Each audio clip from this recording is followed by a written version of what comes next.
सब ऐठल तोहर छूट जाई मोहनापुर बजरिया में। सब ऐठल तोहर छूट जाई मोहनापुर बजरिया में।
सब ऐठल तोहर छूट जाई मोहनापुर बजरिया में।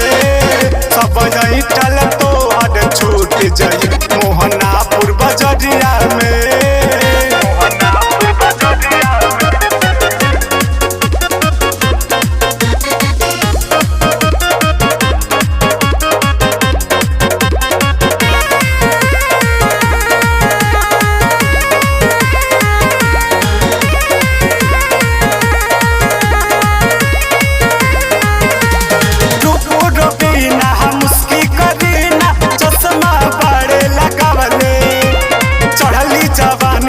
चेहरा नूरानी सुनील के नाही चिखवले।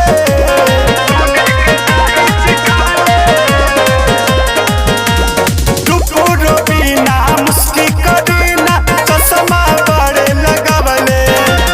चढ़ली जवानी पर चेहरा नूरानी सुनील के नाही चिखवले। राइटर मोनू जबरी तोहे धैली अकबरिया में। राइटर मोनू जबरी तोहे धैली अकबरिया में। सब ऐठल तोहर छूट जाई मोहनापुर बजरिया में। सब ऐठल तोहर छूट जाई